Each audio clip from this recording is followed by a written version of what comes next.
So we've really started to evaluate how our dog vision model is going by visualizing our model's predictions.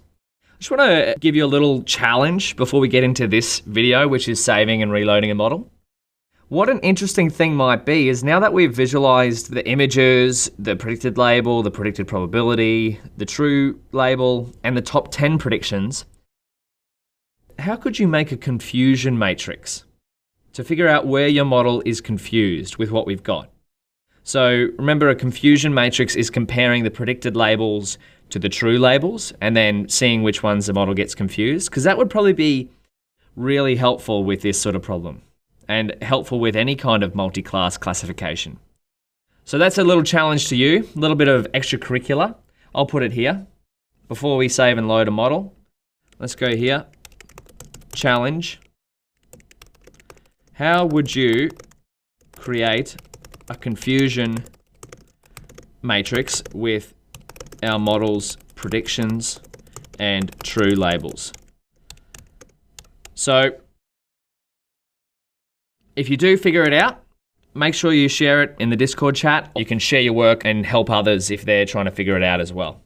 With that being said, good luck with the challenge. Let's create a little title for saving and reloading a model. Now this is helpful. Of course, it's taken us a while to get here, so it makes sense to want to save our progress after we've trained a model. Let's figure out how we would do that, a trained model. And it also helps if you wanted to share your model. So say we wanted to export our dog vision prediction capability to someone else, we wanted to put it in a web application, we might need to get it out of our Colab notebook. So that's what we're going to do here. TensorFlow, how to save a model. So this is what I would do. Oh, that guy's really excited. Just like me, just like us. Let's save and load models. Again, we could read through here. But what we're going to do is we're just going to write the code first, and then if you want to read up on a little bit more, you can read through the documentation here. So we'll create a function to do it so we can call it on any model. So create a function to save a model, and we'll do it nice and simple. Def save model, pass it a model, and suffix equals none. You'll see what suffix means in a second. So just like our log directory in Dog Vision, we might create a new folder called models. And what we're going to do is, as you might have guessed, is save, we've got our training logs here, and save our models to Dog Vision. So we keep it all within that one project folder, sticking with what we've got in our project setup. Create a project folder. So this is going to go saves a given model in a models directory, and appends a suffix, string. Nice and simple. So if we go here, let's create a model directory, path name, with current time. So just like our TensorFlow logs callback that we created a few videos ago, we want to, first of all, save our model with the current time so we can track our experiments. And we're going to give it a little suffix so we also know a little bit about our model, so we're not just opening our models folder and it's just timestamps. We'd also like to know how many images was it trained on and stuff like that. So that's what we'll do. We'll go model dir equals os path dot join, just like our TensorBoard, my drive slash dog vision slash models, and then we'll append, we'll join it up with the current time, which we can use datetime for that. So datetime dot datetime dot now dot string from time, and we're going to go year, month, day, hour, month, or minute, second. Okay, beautiful. But now we also want model path, where we want to combine the model directory with our suffix. So model dir plus hyphen plus suffix plus dot h5. Now, if you're wondering what H5 is, that's the save format of model. It's just a file specification, just like JPEG. And if you read through the documentation, it's somewhere here. Let's go H5. There we go. Save weights with a H5 extension. There we go. So that's going to be the extension. And we just want to print a little update for ourselves. F saving model to, we'll go model path ... just to let us know that it's in progress. And we'll go model.save. So there's a method called save that you can call on a model, just like model.predict. And you pass it a file path. Let's see if the documentation will come up. There we go. Saves the model to TensorFlow save model or single HDF5 file. So that's what I meant by H5. So that's what we're doing. And then return model path, because we want to see the model path and we can use that later if we want. Okay. Now, we've got a function to save a model. While we're here, we'll build a function to load a model. Because if we save a model, we want to potentially load that back in. So it makes sense to load our trained model. And then we'll test them both at the same time. Create a function to load a trained model. So this one's going to be very similar to what we do. So we go def load model. And we want to pass in a model path. So it's just like, hey, we've saved a model. This is why we return the model path. We've saved a model to this file path, which is going to be our models folder somewhere here. And so to load model, we want to go, okay, what can we call? We can go loads a saved model from a specified path. And then we go print f loading saved model from, where's it loading it from? So this is just for our own sanity to make sure that we're loading the right model. Model.tf.keras.models.load model. Again, saving and loading models, you would find this load model here. So load model, there we go.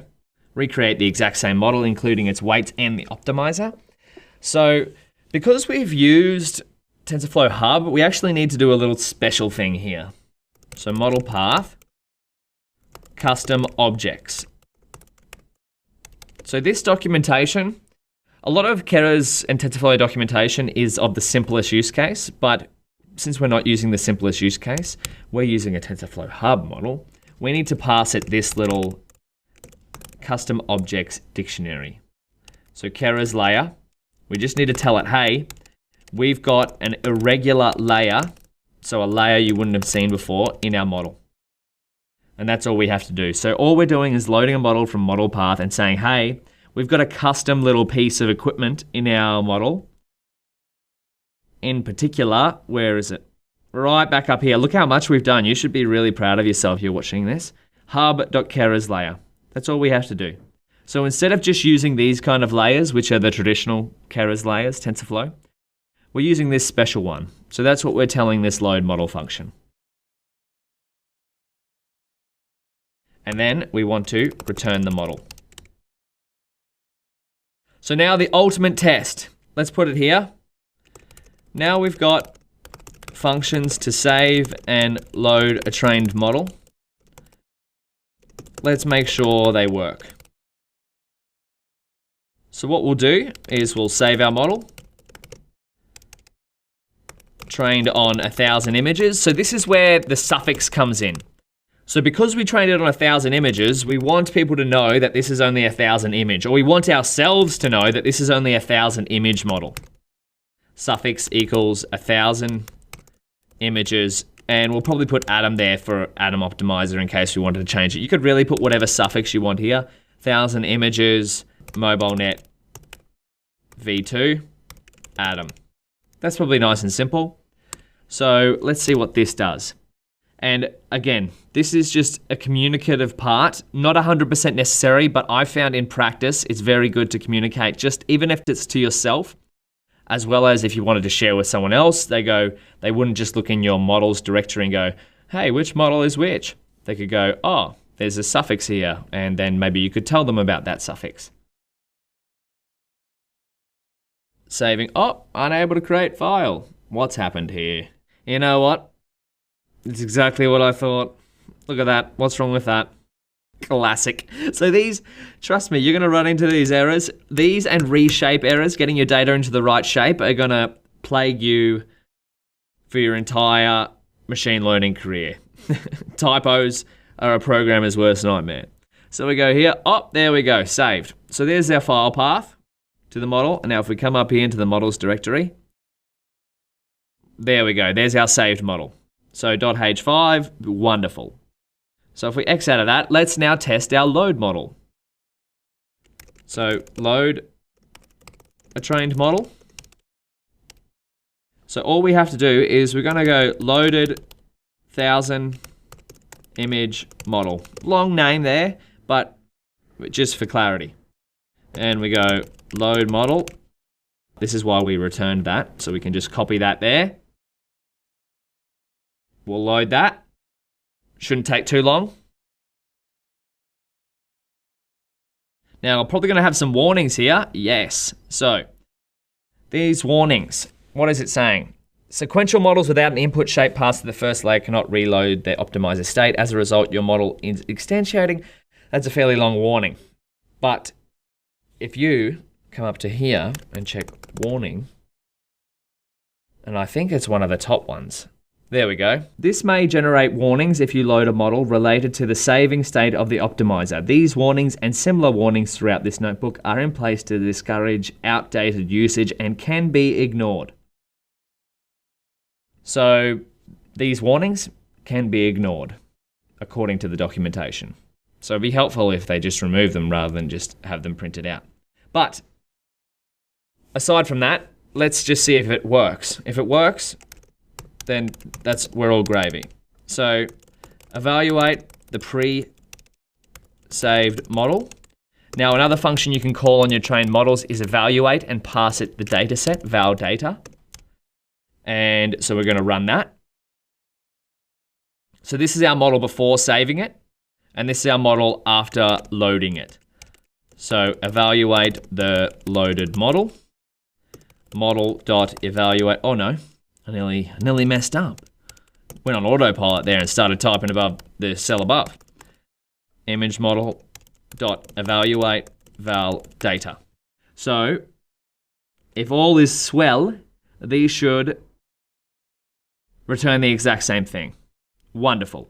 So this is just an evaluate function to quickly evaluate your model's performance on the validation set.